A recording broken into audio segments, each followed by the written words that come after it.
seem like you got a pretty stacked roster here compared to other WBCs, at least. And I'm wondering how much you think when Mike Trout threw his name in, like right off the top, did that kind of trickle to other players? Yeah, I think that's exactly it. I think in my talks with Mike, he made it pretty clear that clock's ticking on his career, and he didn't know if he'd be able to do it a little later on, and this was the perfect opportunity. He felt like he missed out the last one, 2017, and he didn't want to have any regrets, so he was one of the first commitments. Tony Regans did an unbelievable job getting him, and that was just trickle-down effect with Harper and Mookie Betts. Obviously, Harper's got a pass because of the Tommy John, so we had a Kyle Schwarber, which isn't a bad thing. So, yeah, for the most part, everyone, Goldschmidt had done it in 17, Arenado the same thing. I've spoken to pretty much everybody who's currently on the roster, and to a man, they're all super excited. It seems like they should try to build unity as quickly as possible. To have Goldschmidt and Arenado together, does that help you with that cohesion thing? Yeah, I think for me, yeah, that's certainly going to help guys who have done it. I think that's the biggest thing. I was a part of it in 09, and I felt like it was the second year, the second time of its existence, and we kind of walked in like, is this an exhibition? Is this a competition? There was a lot of feeling out before we got like smacked in the mouth playing in front of 40,000 people. So I think that's since changed, obviously. Yeah, that will be the overriding theme for me with these guys, because obviously, talent-wise, I'm not sit there and browbeat them with fundamentals and bunt defenses, but it's going to be more like, how do we gel as a team? How do we create kind of an energy and a style of play that comes together quick? There's always going to be an awkwardness to this event when it takes place during spring training, and there's always going to be resistance to that. But we're seeing more stars participate. This is primarily driven by the U.S., but we also got Ohtani's in it, and DR has incredible pitching stuff. Do you feel like this event is kind of catching on? Yeah, I do. I do. Completely different from the experience for myself in 09. I remember it. Jake Peavy was like Cy Young Award winner, but it was like he was throwing 85 at Dodger Stadium. Roy Oswalt, like they just weren't prepared. And our, from an offensive standpoint, we weren't prepared. We went up against Japan, and Daisuke and Yu Darvish were like mid-season form, and we're like, whoa, like kind of you get punched in the face. I think now the guys realize what it takes to be on this team. You got to prepare a little bit earlier. The calls I've had, like Arenado, I talked to him the other day, and he's already working out and hitting and ready to rock. And talking to some of the pitchers, they've kind of amped their preparation up by a couple weeks to be ready to go. So this won't be. That was the big thing for me. This isn't a spring training game and whatever happens, and you're just preparing a ramp up for the season. It has to. That idea has to stop for 3.5 weeks. I mean, because I'm sure Sandy Alcantara's coming in ready to rock, ready to go. So I would hope that the guys that are on the starting rotation, a la the Adam Wainwrights, the Logan Webbs, will be exactly the same. How much work is Mike Trout actually have to take? Yeah, we were talking about that. I think everybody wants to play with him. I think that was a trickle-down effect to Harper. That was the huge thing for Mike. Mike felt like him and Harper have been on parallel tracks throughout the course of their career from the draft, and he wanted to be a part of being in the locker room with him. And then Harper trickled down to Mookie, and then from Mookie, who doesn't want to play with those three guys? So it kind of like snowballed from a position player standpoint. And now I think as we get towards the end, I mean, the roster does have some moving parts on it still. But I notice, at least from my phone perspective, that every time an all-in tweet goes out, I get 2 phone calls. So it's like, oh, he's playing, I want to be a part of it. I couldn't imagine bypassing an opportunity to be even in this locker room. So, I have to get over that as well. Have you talked to Bieber at all? I have not.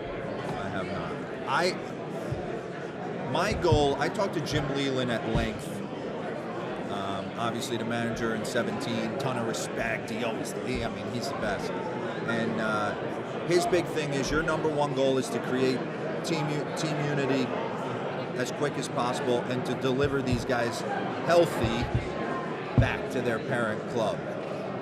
So I understand the trepidations from some teams as far as who they're willing to let play on it from a pitching standpoint. From a position player standpoint, who doesn't want like big time at bats against the best pitchers in the it could only be a positive from a position player standpoint, in my opinion.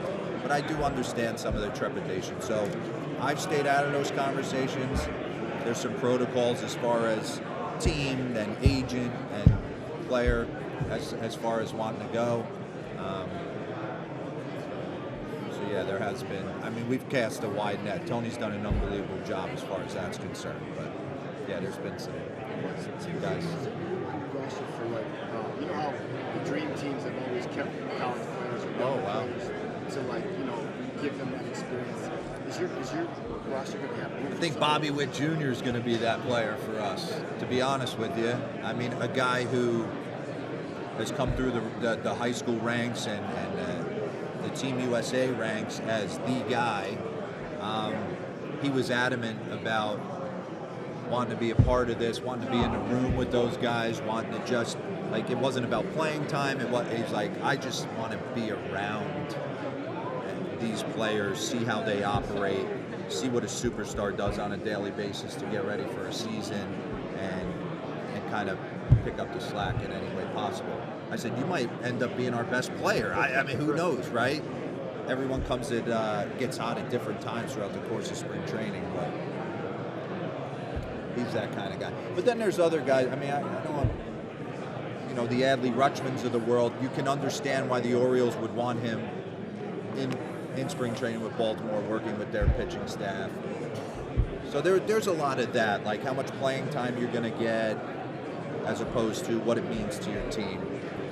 As much as it means to baseball, as far as just building this team, being on the global stage as far as growing the game, and showcasing these superstars that you guys have assembled, how important is it on the national level to be able to have black baseball players to showcase to the young people and to the fans to be able to grow the game further around the country? Yeah, no doubt. I think Tony Regan's that's one of his main initiatives when working in the commissioner's office. For us, there had to be an African-American presence on this roster, and it's easy. I mean, Mookie, Cedric Mullins, Devin Williams out of the bullpen. I'm forgetting one. I know I am. But, yeah, I think that's an overriding kind of initiative with the Players Alliance and reaching out to communities. I deal with it on a youth level. My son's going through that travel ball 13, and I do believe in my heart there are kids that get left behind and lost in the shuffle that shouldn't. Super talented kids. So Tony's done an amazing job trying to kind of right that wrong. But yeah, on a national level for us, I think it's more,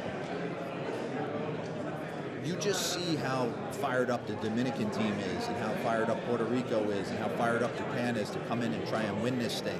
I think that we're starting to see that groundswell with the U.S. winning in 17 and the guys that are willing to play on this roster that, hey, wait a second, for 3.5 weeks we can put pause on spring training and go out there and kind of match their energy.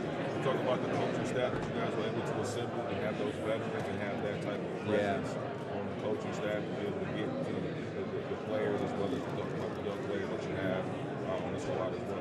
Yeah, I think for me too, not only like the Ken Griffey Jr.'s, who doesn't want to be around Ken Griffey Jr., honestly. Andy Pettit, the list goes on. I think for me the big thing is a lot of these guys on the coaching staff have played in the tournament. And that was Ken's thing. Like, how do we get these guys to understand that they're just not leaving spring training to relax for 3.5 weeks? How do we get them to understand that we got to come together and try and win ball games as quick as possible? So Yeah, the credentials in the back of the baseball card for a lot of these guys speak for themselves, but the fact that they're willing to put USA on and the fact that they realize after their experience how important it was, I think was kind of that overriding factor. Are you scratching an itch here to managing this team? No. No? And you know what? I've kind of gone back and forth with that. Yeah. For me personally, like, I was blown away a couple years ago by teams' interest in even, kind of just gets rolling down the track with that. Hey, you'd make a good manager, or this guy would make a good manager.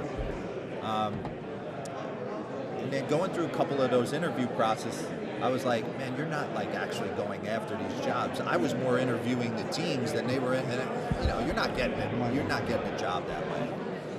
And in talking to some of my guys that currently manage, Aaron Boone's, Cora, AJ Hinch, guys that I played against, they always said to me, like, if you ever want to do this, you got to go in and grab it. And I had never done that. So when Tony called me to interview, I kind of know who I'm up against. I'm not up against the current managers. I'm more up against, like, the Mike Shoshas, Jim Lelands, Joe Maddens, the guys that have done it. I just remember the car ride over to New York from New Jersey, Secaucus, kind of being like, all right, like kind of firing myself up. I thought this would be a perfect opportunity to, God, just put that uniform on, be in a room with the greatest players this country has to offer, and kind of bring my little energy shtick to the whole thing. To be honest with you, I'm not worried about it leading to anything. I just want to do right by USA. Will your team prep meetings just be a bunch of breakdowns then? No, not at all. How exciting is it to have a player like Trevor Story on your roster? So kind of naming that. Yeah, and he was one of the first guys that was named to the roster. Yeah, he's going to play second base. He'll probably move to short for a little bit. I'm sure Mookie Betts is going to play a little second base. Our roster's not completely done. We might add that kind of utility player, maybe one or more of those position player guys to kind of help us out. But yeah, obviously I've known Trevor for a while. Talking to him, he couldn't be more excited to be a part of it. The nice thing I've gotten, listen, there's so many superstars on this roster. It's hard to say this is who we're going to run out day one, and this is who's going to be a backup. I think there's this beautiful theme that these guys have created. Hey, whatever you need me to do, and that's for the most part everybody that I've talked to has been exactly that. Whatever you need me to do. So I'm sure Trevor will play a ton of up the middle. You were a teammate of Adam Wainwright. You know how crazy competitive he is. Can you just talk about the process of selecting him? I was kind of a no-brainer. He actually threw me a text message and kind of put his hat in the ring. And then I called Tony and was kind of like, Adam Wainwright be perfect for this rotation. Not only to pitch and what he's been able to do, but kind of lead it with Andy Pettitte. So that was the big thing. That was a quick, let's get him on board and make him, a part of the starting rotation. So, and now he's secretly recruiting for us. Yeah, that's good. Did he recruit Kershaw? We'll see. Hopefully he did a great job. We'll see. Obviously, I've tried to lay low in this whole process, but I have kind of reached out to a few guys from a pitching standpoint that I feel would be awesome for them to be a part of this. And we'll see what happens with that. Balance the fact of obviously wanting to go out and win and be competitive, but also returning these guys that are probably healthy, especially from year C. Yeah, I think from a pitching standpoint, I kind of know or will know what's being asked on a day-to-day basis from the parent club, and I'll follow that. I'm not going to try and be a hero and not listen to because that will be the main thing. Yes, I want to win this, but I can't have teams lose their season with guys going down because I didn't follow protocol. So I will 100%. Guy got 50 pitches. He's cruising. I'm going to go get him at 49. I might go get him at 20. I don't know. The bullpen's going to be absolutely stacked. So there's no reason to hesitate. Hey, you can finish throwing your 30 pitches in the pen. Andrew Friedman said yesterday to have these pitchers come in now where they can get with their teams. Is important instead of like it popping up in January. Do you feel like that's fair? Yeah, I was talking about it earlier. I feel like the commitments now just kind of benefit the player just from a standpoint of ramping up a little bit differently.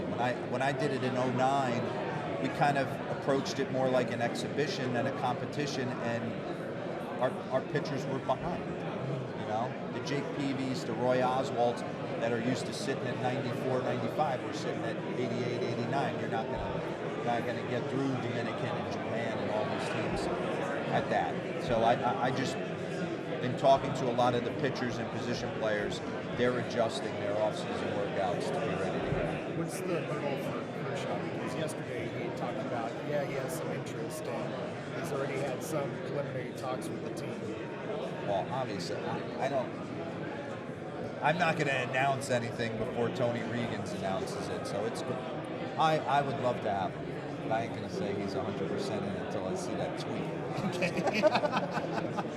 Mark, the Team Japan have Darvish and Otani.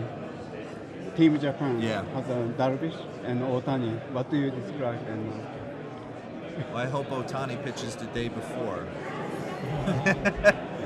I mean, obviously, two of the best pitchers in the game. I followed for a long time, so he's always been, top of the food chain as far as pitching staffs go. Shohei, he's a unicorn, right? So he's one of my favorite players to watch on a nightly basis, preparing for my show, and he's only getting better on the mound. And what I love about watching Shohei is he's just not, here's my fastball, breaking ball, hit it. He's a pitcher out there. Like, some days he doesn't have good command. He'll go to his off speed. I am blown away at what he's able to do. I always say he's getting a chance to do what a majority of the big leaguers did when they were 10 and 11 years old. He's doing it at the highest level. So I don't know how go down as one of the greatest ball players of all time. You mentioned your show. How does maybe translate as a manager to this team? I think for me, it's more like the reason I love the show and love doing is because I love the game. I love the players. I know how hard it is to go out there on a daily basis and put yourself out there to be, for everybody, especially in the social media age where you just get shredded. That's the biggest thing for me. My passion for creating team. And being on 8 teams in my career, I've been a part of every division, kind of understanding, different organizational philosophies, how they handle their players a little bit differently. So, yeah, that's my biggest thing. I grew up as a kid that I grew up in New Jersey. I watched every Yankee game with my dad 7 o'clock at night like it was clockwork. My son doesn't do that with me. I mean, he gets it in blasts on Snapchat, but so I have a love for the game and a love for the players, and everyone's got a different story as how they got to the big leagues. So yeah, I just want to be a part of it. The challenge of trying to retain At the end of the day, it's up to the players. I mean, I will do my best not to mess up. I will follow the parent club's kind of protocols to how they want their pitchers used and do my best to come up with plan A, B, C, D, and E. I will not script anything. I think it's good, as the game progresses, it'll let you know. Yeah, I'd love nothing more than to repeat, but guys got to hit, catch, throw strikes. It's not going to be easy. There's some good teams out there. You've been complimentary of Tommy Edman Yeah. with the Dream Team. Yeah. You learned the value of having those utility-type guys. Could he be a guy that appeals to you for that role who could play several Absolutely. From a pick, I have left most of that stuff to Tony, and then he'll contact me. We have not spoken about Tommy Edman, but certainly that type of player, no doubt.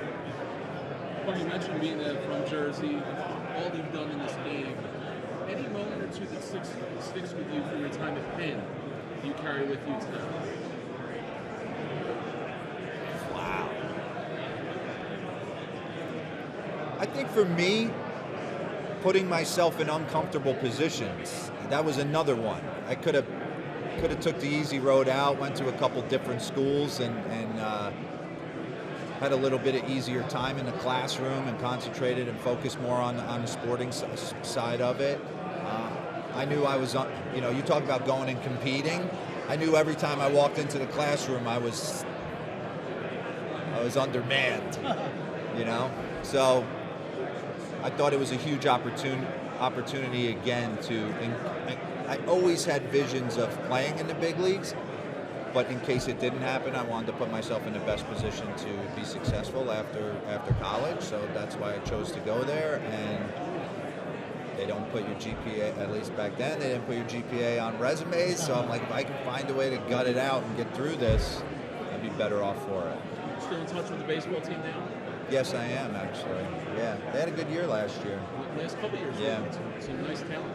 Yeah. You mentioned how many superstars and Rick Sanders maybe played a bit of second. Like, Yeah. how all those different moving parts, we see it in baseball today, the versatility of guys, but for this team in particular. I can't imagine at that point, like, I don't want to speak too soon because I'm going to talk with every guy as to what their expectations are, and then the teams as to what their playing time expectations are. I can't imagine right out of the gate guys are going to go 9 innings. I'm sure there'll be a few. And there's too many good guys on the team to just turn around and sit there. So I got to believe a lot of guys, at least early in pool play, there's going to be a lot of moving parts, or in the exhibition games leading into it. And then my desire is when we get to Miami, or if and when and hope we get to Miami, that the hot players play. And try and win it. What's the greatest World Baseball Classic moment in U.S.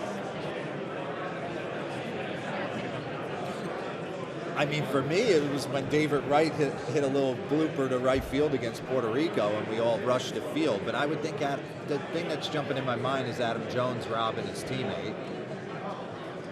And then talking to Team Israel manager Ian Kinsler, like I played with Ian, and I knew, like Jim Leland did a great job. He ran out like Kins and Adam Jones and Hosmer and Yelich, who was a young player at the time. Like he was running those guys out repeatedly. So I'm interested to see if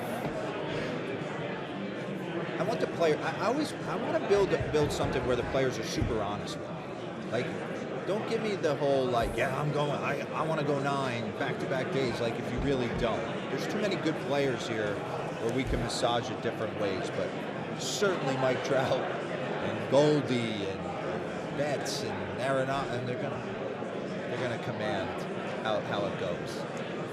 I'm sure you touched on this, but I was talking to the team, the coaching staff, top notch. Tell me a little bit something about some of those guys and what it's like to be part of that staff in general. Well, Jerry Manuel's the bench coach. I mean, he speaks for himself. Like, I love my conversations with him because he's like deep and philosophical. So it's like we're on that level. Andy Pettit, one of the best big game pitchers of all time. So for these guys to get a chance to be around him is going to be huge from a pitching standpoint. I'm going to have to get over the fanboy with the Ken Griffey Jr. thing and realize that, like, I'm going to probably want to pencil him into the lineup at some point. For these players to get a chance to pick his brain and be around him for 3.5 weeks is going to be fantastic. Dave Righetti is the bullpen coach. He was my pitching coach in San Francisco for 2 years playing out there. Man, I followed Rags as a young kid pitching for the Yankees, so I know what he brings to the table. Dino Ebel, he's the one guy, like, he's my secret weapon. Third base coach for the Dodgers, just because a lot of us haven't had boots on the ground there in the big leagues for a while. He knows that the current game is his, so I've kind of empowered him to speak up whenever he feels he needs to. And Lou Collier is our first base coach. Played against Lou coming up through the minors. I actually run into Lou probably more than anyone on the staff because he's involved at Lou's kid's pretty good. Yeah. First round pick coming through the whole perfect games, and I'm kind of going through that, so we'd see each other on the weekends. And then I'm going to bring two guys with me, and Michael Young and Brian McCann, who are my best buddies in the game, and two guys that I need to know some guys are going to take a bullet for me, right? I got you, D-Ro. I'm not going to put you on the spot. I appreciate you. Thank you. How are you? Very good. Yeah, nice to see you again. Yeah. So how much time you going to have when you gather in Phoenix to get going? Yeah, I just wanted March 4th. I'm going to find out. Yeah, it's right in that first week of March, and we're gonna have about so we're gonna have about 3 workouts, and then we have 2 exhibition games, and I think it's the Angels and the Giants, and then we'll get into it. And where are you based? What spring training center? Scottsdale, San Francisco, yeah. So you're using their facilities or their main facilities? I would assume that'd be the case. Probably their minor league facility Yeah. out on Hayden Road. Oh, okay. Probably use that, not the stadium. They don't have that. I moved over to where the Yankees used to be. Okay, well, Is that where they're at? Yeah, that's where they're at. Yeah. And they totally redid it. So it's really fantastic. I think, and you know better than I do, but I think they're supposed to work out in the morning as a group, and then we get to field in the afternoon. Yeah. That's nice because I played there for 2 years, so I know that place. It's changed a little. Yeah. Does it concern you, having covered the first 4 of these, that, Japan and Korea get going like during the winter and start getting training for this stuff? Yeah, I mean, control what you can control, right? I feel like the U.S. players and the guys that have committed have already started working out and ramping up. I think this thing has kind of completely changed than when I was a part of it in 09. Right. I really do. I think, starting in 06 and then 09, I think for a lot of us, it was an opportunity to be in a clubhouse with some of the game's greats, put USA and represent our country across our chest, and go out there and kind of put a show on for the fans.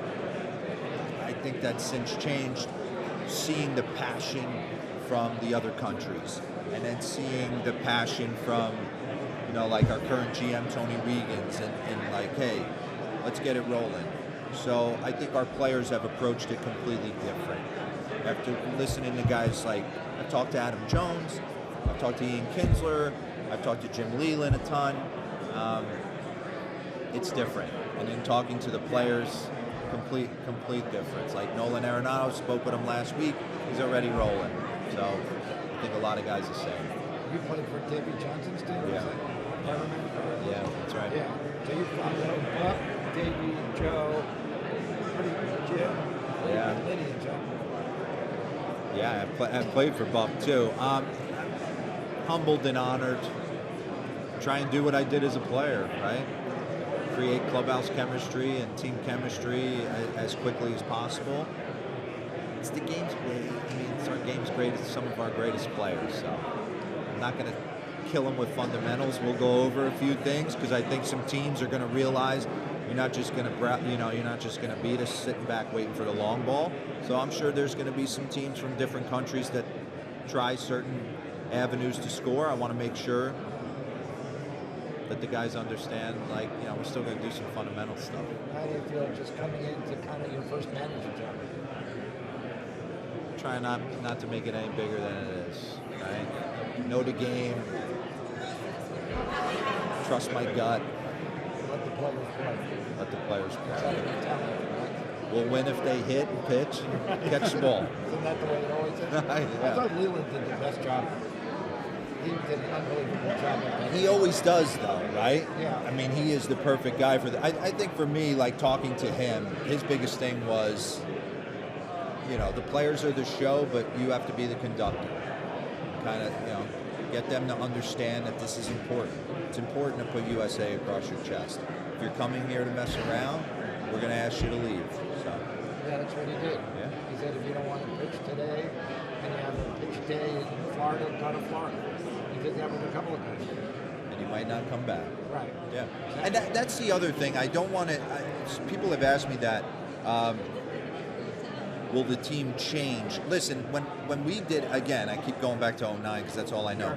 guys were getting nicked up and leaving, and I don't know necessarily if some of them should have left or how hurt they were. It was just, I felt like there was one or two guys different in the clubhouse every day. I would like it to stay. When we get our 30, barring injury, I'd like to ride with that 30. I don't want guys saying, oh, well, I'll pitch for you if you make it to Miami or vice versa. No, like, I want to create the 30 we're going with. I think 09 was the most chaotic. Yeah, it was kind of obliques and hammies. And right, I remember that. And you went to the semifinals against Japan with like a team that wasn't the makeup of the guys you had originally. It wasn't. And it was funny because Davey pinch hit, I remember that game like it was yesterday, and Davey pinch hit Longoria in a big spot. And Longo had just gotten there, and kind of the guys that were there were like, wow, it's tough. That's a tough spot to put him in. But that's where we were at that time, I think. The way guys go about it. What's that? Good bracket in Arizona. Yeah. The Jets should be fine. Well, good luck. Thank you. I'll see you all the way. All right. Look forward to it. Thanks. Appreciate it. How you doing, Mark? How are you? Very Nice to good see you. Thank you so much. Yeah. We were just talking to the commissioner earlier. He was saying how excited he is to have a WBC next year, and then all the teams, different country has so many talented players. But I know you probably said this already, but how excited for you to be a manager of the USA and have so much talented players? Yeah, I'm trying to temper my excitement. All I keep thinking about is what I'm going to say the first, meeting when the door's shut.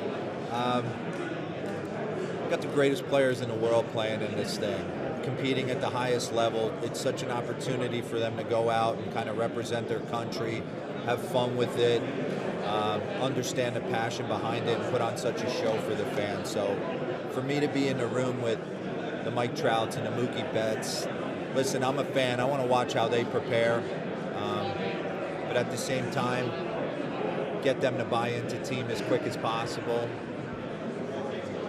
And our coaching staff has some pretty good credentials too. I mean, Ken Griffey Jr. walking in the room is going to change everybody's tune. So, yeah, I just think I'm humbled and honored to kind of represent our country and want to do right by it.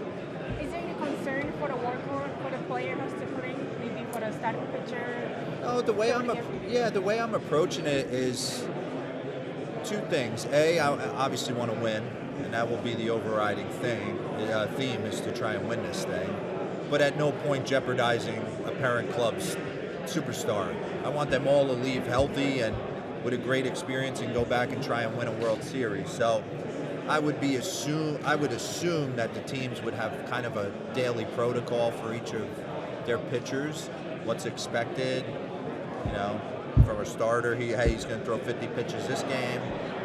4 days later, it might be a little bit different.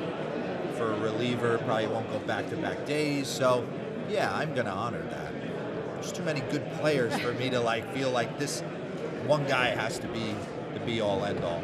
We're talking about good players. I work for the Japanese papers. I want to ask about Team Japan, but Japan also has a Darvish announced yesterday. Also, Shohei Ohtani also playing for the Team Japan. But you guys played with the Olympics last year for 2020.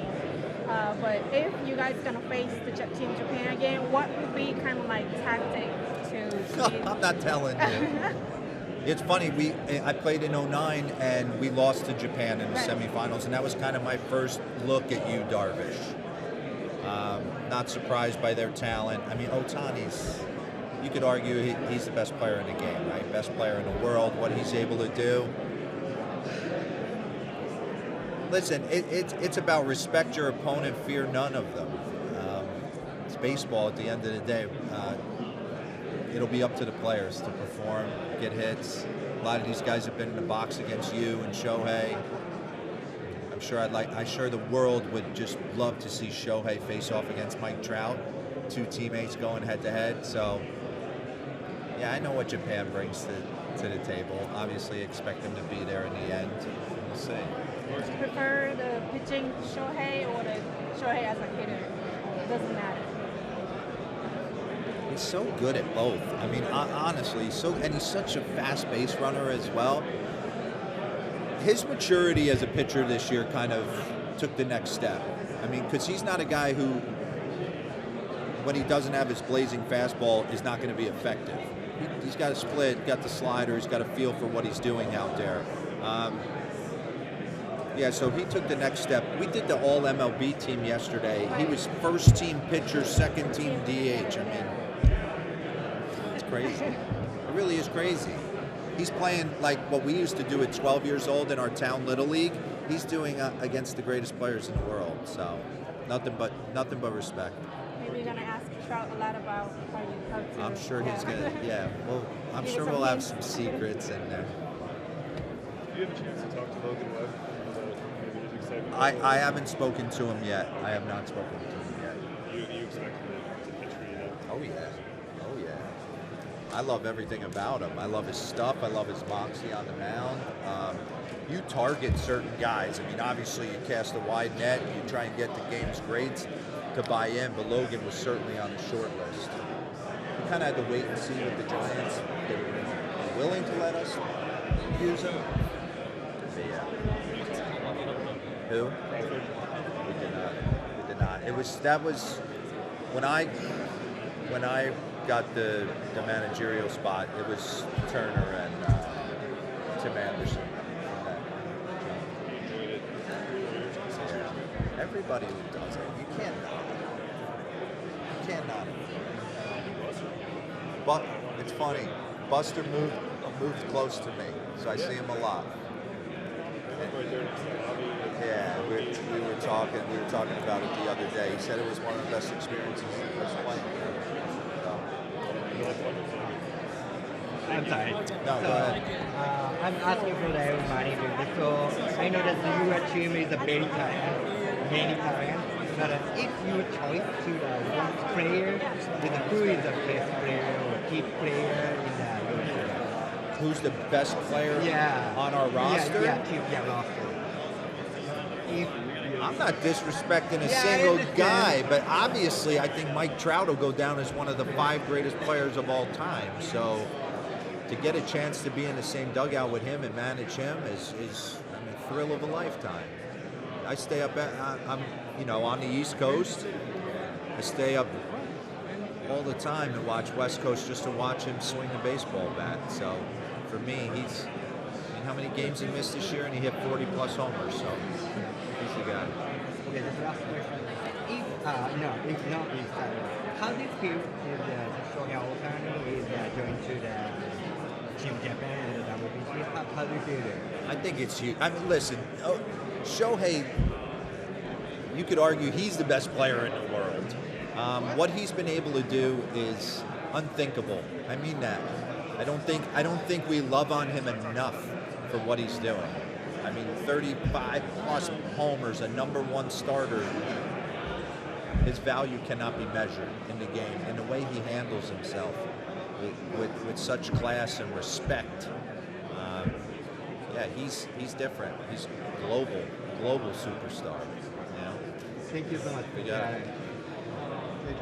Yeah, what's going on? Good to see you. Congratulations. Yeah, thank you. You have obviously, I would imagine, the WBC's been around long enough that you have a perspective that may be a little different than a manager for the first or second, because you've seen this from the other side as well. You've seen, you know what the players that are participating in the WBC, kind of what the experience is like. What does that bring to you, now that you're in this role? Yeah, I think, you try and work on not what you felt was a detriment in 09, but kind of the way we went about it as opposed to what it's become. I feel like in 09, when we first walked in as a team, there's a kind of a feeling out process. I think that's kind of got to go away quick. You don't have long to do that either. Paul Seiler, who runs USA, he does a great job. He said something to me that's it's resonated with me. He goes, you got to get them to understand that this is a competition, not an exhibition. And it's the truth. It's not 3.5 weeks. What's that? Take a little time for the team to kind of, to flip that switch. I think 2017 has kind of flipped it. I think the way the other countries have gone about it, the passion that they play with, and the guys signing up hand over fist to play in it has kind of changed the way the U.S. goes about it. They really do.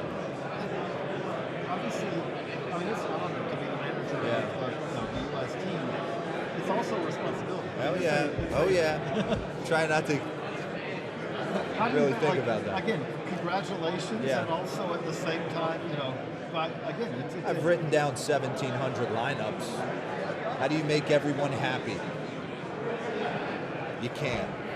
That's what you get to that point. I literally sit in bed at night and I'm like, all right, how could I ask this guy to go in for this guy after 5 innings? He's never caddied for anyone.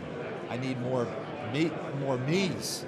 But you got really blue. There've been exactly. And that's nothing against you or Willie or anything like that. But you need some guys on the team that I'm the puzzle piece that fits. No doubt. Whatever you need to. The one thing I've been blown away with in talking to all the guys that are pretty much locked on the team is Tony has done a great job of vetting that. To a man, they've all been like, whatever you need me to do. I mean, Paul Goldschmidt, whatever you need me to do. What I need you to do is play first and hit bombs. Probably not going to put you third. Probably not. Like that. It's going to be you got to roll. So I think he's created a star-studded team, obviously, but done by design. The other thing with that is, again, like you said, you said it, and I said it, like it's first, but it is also a responsibility. You're putting a lot of faith in you. The standard profile of the Team USA WBC manager it's not a morning show host. Is maybe 2,000 wins. That's something that they but how do you when you go into that clubhouse? I'm going to be myself. It's worked up until this point. I love the game. I love the players. I have a ton of respect for what they do. I knew who I was as a player. But one of the things I did well, I felt, was to create a team that truly liked to be around each other and understood roles and understood that we were in it together and we were family and we could have those brutal conversations, and it was open and honest, and it created such an environment that guys, I always said this, my job is to get guys to come to the field a half hour earlier than they wanted or thought they wanted to, because it's that cool a place. I think that's been a little bit lost in today's game. I used to never want to leave. You're hanging right at the Cardinals. The thing about it is if that momentum builds, it's over with those players. Hanging right at the Cardinals. It's one of those moments that athletic players, Olympic players, things like that, where it's like, you know what, I look back on this one of the greatest moments of my baseball career. That's what this can be, right? Like, if it's done right, it can be unbelievable. Mark, if you thank you. Is Joe still getting his phone? I honestly don't know yet. Obviously, he's somebody we've talked to, and then he's climbing. Where's he in Antarctica, changing the world? Yeah. So all the personnel stuff, I kind of. But you haven't done. No. Thank you. Yeah.